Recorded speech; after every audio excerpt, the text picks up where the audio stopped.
Viene, se acerca, te mira, te sigue, no te deja. No te deja.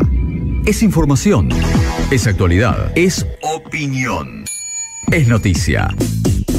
Es el tema del día. En Segundos Afuera. Toma, Luis. No, basta.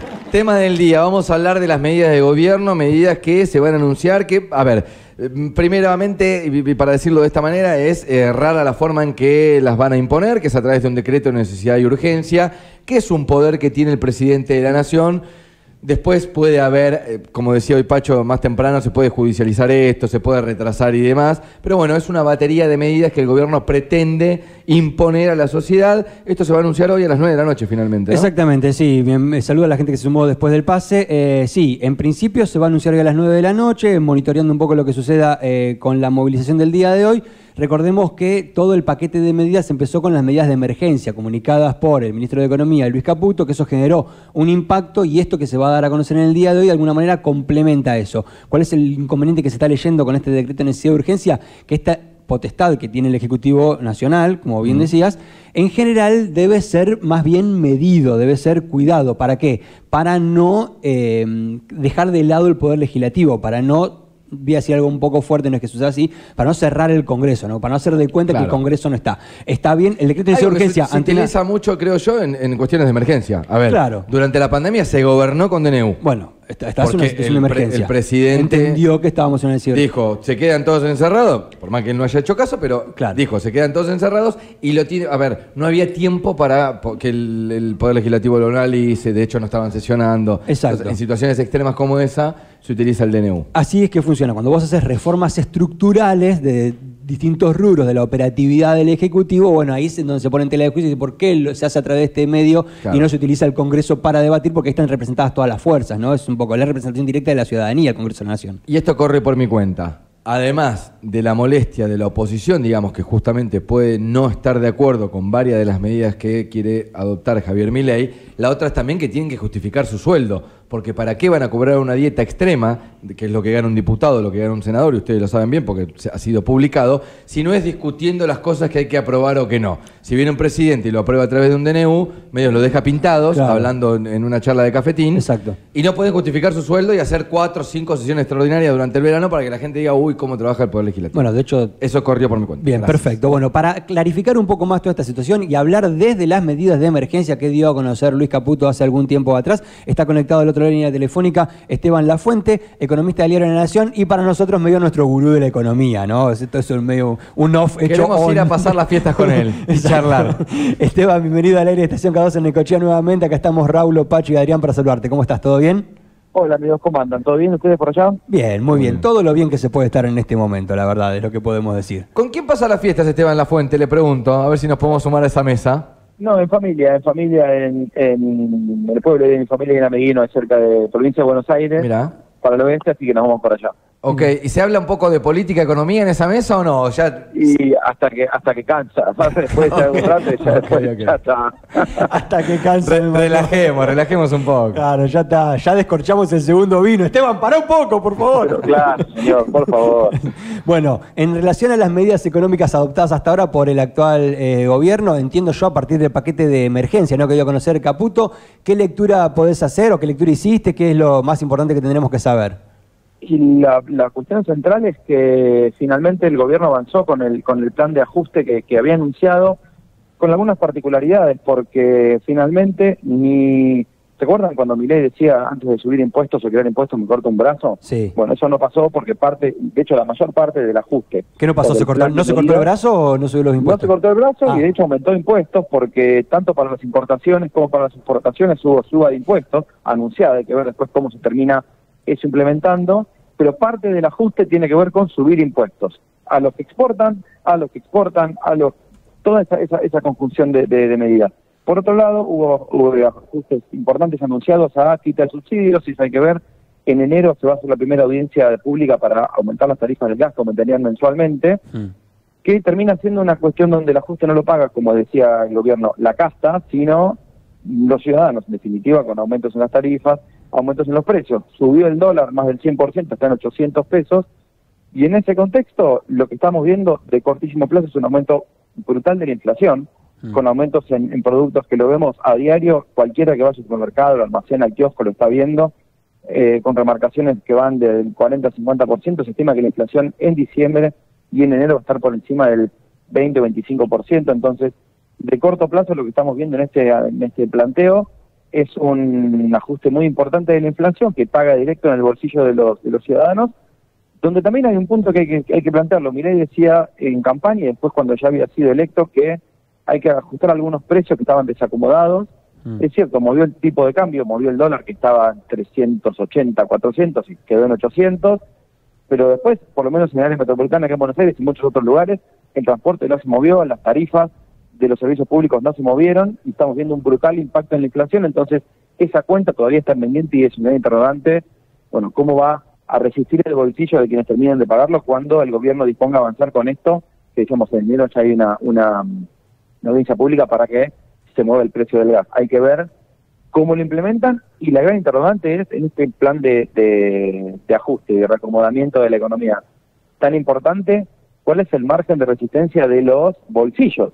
Porque el gobierno ya anticipa una recesión, anticipa una caída a nivel de actividad, una caída en el consumo, pero lo cierto es que los ingresos, salarios, jubilaciones y demás vienen hace 5 años perdiendo poder adquisitivo, y este ajuste, si cae sobre esos bolsillos ya golpeados, puede ser un impacto aún más negativo donde no haya tanto margen social para resistir el impacto de este paquete, que es lo poco que conocemos a un poquito más de una semana del cambio de gobierno. Esteban, hago una conjunción de dos cosas que nombraste que me parece que fue una de las medidas que toma Javier Milei, que es, bueno, esto por lo otro, como se dice comúnmente, la cuestión del aumento del dólar oficial. Digamos, a ver, había un dólar a 3.60, 3.80 como nombraste, que realmente no se conseguía. De hecho, estaban frenadas las importaciones, conseguir dólares para importar en algún momento era casi inviable. O sea, había pagos prometidos a 90, 120 días, digamos que el que quería importar se le hacía bastante difícil. Y este sinceramiento del dólar oficial hace que por ahí el dinamismo pueda ser otro. Digo, esto es, te doy un poco de valor de dólar, aquel que tenga que liquidar cuestiones en dólar oficial le aumenta la cantidad de entrada de pesos, pero te saco un poco con impuestos. ¿Esto fue un poco así? ¿Te aumento el dólar pero te cobro más impuestos o no? Claro, eso fue así la disposición, lo que permite el dólar más alto, que en realidad en algún punto sincera todo el atraso que tenía después del congelamiento que había tenido el tipo de cambio durante la gestión de Massa. ¿Te acuerdas cuando se hizo la devaluación y se congeló? Sí. Bueno, el valor hoy está bien por encima de ese valor, pero es cierto que cuando uno mira la evolución un poco de más a largo plazo, el tipo de cambio oficial estaba atrasándose frente a la inflación acelerada que teníamos.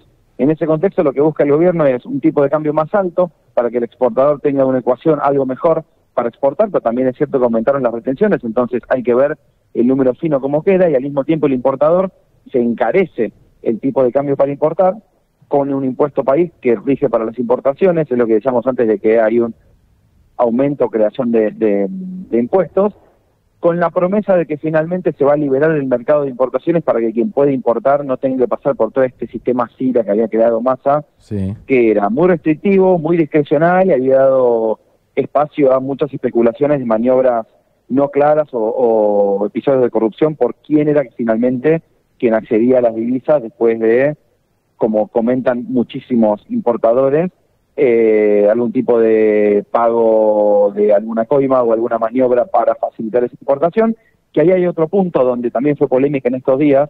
Vos lo comentabas, cómo había crecido la deuda de los importadores que les permitían importar pero no les daban los dólares para pagar, decían, bueno, 90, 120, 180 días, y esa fue una de las deudas que fue creciendo, y si querés podemos comentar un poco qué es lo que se anunció desde el Banco Central, sí, que todavía no se oficializó, pero que fue polémica porque hay quienes dicen, bueno, es una estatización de deuda privada. Bueno, hay un poco de eso y un poco no tanto, pero fue todas las medidas para resolver esa cuenta pendiente de dólares que no se habían pagado, pero las importaciones sí se habían hecho, de acá hacia adelante. Ok, claro, a ver, vamos a ponerlo en gráfico. Yo, Raulo, desde Necochea, estoy importando, supongamos, no sé, PCs, la tengo aquí adelante mío. Chun-Li, desde China, me tiene que mandar el container. Entonces, me manda el container y yo tengo que mandar dólares, por supuesto, porque esa es la negociación. Dólares. Claro, esos dólares yo no los podía conseguir. No. Estaban cesando los pagos de 90 a 120 días. Y esa deuda que hoy que el importador tiene, ¿qué va a hacer? ¿Se va a estatizar, decían? Es un bono, ¿no? Claro, lo que dijo el Banco Central, en realidad la estatización es un poco y un poco porque la deuda ya está. El Banco Central ya autorizó la compra y le dijo a los importadores, Sí. te pago dentro de un tiempo porque ahora no tengo dólares. Es decir, que la deuda del Banco Central ya la tiene. Ok. Hay quienes dicen, bueno, hay que ver quién importaba, porque en un contexto donde el dólar estaba mucho más barato que el resto de los precios, el incentivo era importar lo que fuera, con cualquier precio, con tal de conseguir un dólar barato y después eventualmente también vender en el mercado interno, precio de cambio, el tipo de cambio mucho más alto. Era el negocio tal donde muchos plantean que había importaciones que se sobrefacturaban. Yo decía, importé 10 y por ahí finalmente importé 2, pero lo que me importaba era tener el dólar barato. Bueno, Claro. más allá de Sí, esa y cuestión, después la otra, a ver, y me meto un poquito ahí, en Sí. el detalle del día a día y la calle, Esteban. Era, yo compro dólar oficial, pero después lo termino. Porque, a ver, en un momento todo se dolarizó en valor blue, sin que nadie se dé cuenta y sin que nadie lo regulase, ¿se entiende? O sea, a ver, Claro, te pongo otro sí, sí, ejemplo, sí. una bicicleta. El que operaba para importar la compraba a dólar oficial, pero después en el mercado el valor era de dólar blue. Claro, porque además había mucha incertidumbre desde el lado de quien vendía, más allá de la especulación que entendemos en negativa, por así decirlo, es a qué precio eventualmente yo voy a poder reponer esta bicicleta si la vendo. Entonces Claro. se combinaban esos dos factores y hacía que el precio no fuera finalmente el del oficial, sino o algún intermedio o algunos rubros mucho más cercanos al paralelo completo, por así decirlo. Pero bueno, más allá de este número, lo que pasaba era no había dólares para que la economía siguiera funcionando y no hubiera una recesión aún más profunda. Creció esta deuda, ronda los 60.000 millones de dólares, cuando normalmente la economía, esto mirando hacia atrás, esa deuda normal es de 30.000 millones, es decir que se duplicó. Lo que hace el Banco Central es, bueno, de acá para adelante te prometo que vas a tener dólares, de acá para atrás no los tengo. Entonces, veamos de qué manera, si podés acreditar esa importación, yo te doy un bono en dólares que te Ok. prometo pagarlo a diferentes plazos con algún tipo de tasa de interés, que si eventualmente vos querés en el mercado, lo vendés, conseguís divisas y pagás tus importaciones pendientes o lo que fuera, como un intento de normalizar, pero eso todavía no se oficializó ni hay números o condiciones concretas, por eso es que está solamente lo que el Banco Central plantea hacer para la deuda con importadores hacia atrás. Es darle No- un cheque a los importadores, más o menos, una cosa así. Claro, es darle un compromiso, mira, no tengo ahora, te voy a dar un bono en dólares que te prometo que te pago, pero dame un tiempo. Ok. Sería algo así el esquema. La duda es, bueno, ¿a quién se lo va a dar? Porque va a estar solo habilitado para importadores. Sí. Y la pregunta que muchos nos hacemos es, ¿todas las importaciones que se hicieron fueron concretas de insumos necesarios o hubo algún tipo de maniobra de, como decíamos, en realidad importé 2, pero te digo que importé 10 para que me des dólares por 10 porque el negocio era conseguir dólares baratos? Bueno, eso está por ver. Te hago una pregunta combinada de dos, una cortita. Vamos a hablar de precios, Esteban. ¿Quién debe controlar los precios en un país como la Argentina? ¿Cuál es el ente? ¿Cuál es, qué es el Secretaría de Comercio Interiores? Secretaría de La Comercio. Secretaría de Comercio y la Defensa del Consumidor como dos organismos y también en algunos casos, pero no enfocado directamente en control de precios, pero que tiene que ver con el funcionamiento de los mercados, es la Comisión de Defensa de la Competencia, que eventualmente debería regular el rol de las empresas en cada uno de los mercados donde están, no directamente en precios, Sí. pero sí el funcionamiento de los mercados para que justamente garantizar que haya competencias y que no haya monopolios o concentración que tengan capacidad de subir precios. Pero en lo inmediato, Secretaría de Comercio y Defensa del Consumidor como organismo, en un gobierno como el de ahora, que ya anunció públicamente que no está a favor del control de precios, más allá de que después, como en el caso de la carne, se anunciaron paquetes parecidos a precios justos, pero Sí. con 5 cortes para la carne. Ok, o sea, toda gente que yo intuyo, todas las secretarías y oficinas que me nombraste, se tomaron vacaciones a partir del 1 de diciembre, ¿no? Porque digamos que el control de precios no estuvo en ningún momento y en ningún lugar. Ahora la segunda pregunta. Hablando de todo esto que hablábamos de dólar oficial y de dólar blue, en un momento, repito, en la Argentina, todo se fue, bueno, se inventaron el dólar bisagra, el dólar aluminio, el dólar vino, el dólar Malbec, se inventaron un montón de valores de dólares a los cuales supuestamente estaba instalado allí el precio de los productos que nosotros podíamos comprar. En un momento todos esos dólares se fueron al dólar blue porque ya todo era un desastre. El aumento del dólar oficial del otro día, ¿por qué hizo que haya un aumento de precios si ya estaba todo el blue? ¿Tiene alguna explicación eso? En algunos rubros es porque, como en el caso de alimentos u otros productos, no estaban siguiéndose al full al dólar blue. También hay una cuestión donde hay muchísimo especulación y muchísimo desorden del mercado, donde vencieron acuerdos de precios y donde hasta antes de las elecciones veíamos una brecha entre lo que pasaba en los supermercados, donde había acuerdos de precios y donde no estaba, como en autoservicios, almacenes, supermercados chinos, una brecha importante donde estos últimos eran bastante más caros, y lo que hubo fue una disparada de precios donde una vez que concluyeron los acuerdos y el poder de, entre comillas, control que tenía el gobierno hasta el balotaje, una vez que perdió eso se desarmó y hay un aumento fuertísimo que excede en algunos casos al movimiento del dólar en rubros sensibles de alimentos, bebidas, claro, carnes y demás, que tiene un impacto tremendo en el poder adquisitivo de los salarios. ¿Crees que eso se va a regular solamente con el consumo, que es viable? Es difícil pensarlo porque en Argentina no pasó. Es cierto que el gobierno apuesta a que no haya controles de precios, sino que sea la recesión la que frene la escalada, porque en algún momento los bolsillos dicen basta y no se puede, claro, no se puede comprar, pero es cierto que hay un montón de rubros que los precios están bien por encima, pero incluso de valores razonables, y donde este descontrol de caída de acuerdos de precios, movimientos fuertes del tipo de cambio hizo que la inflación sea muy fuerte. Hay consultoras privadas que se están midiendo que la inflación fue de alrededor del 10% en una semana en alimentos básicos, para dar un poco la idea de la magnitud. Se habla de una inflación en alimentos superior al 1% diaria, ¿no? Exacto, bueno, entonces hay que ver después finalmente cómo termina diciembre, enero, Bien, porque lo que falta en el paquete de medidas fue alguna medida que tenga que ver con la política de ingresos o cómo hacer para compensar, bien. después de la fuerte disparada de los precios, los ingresos de jubilados, asalariados, quienes reciben asignaciones, planes. Ok, yo voy por acá, Esteban, como para ir redondeando.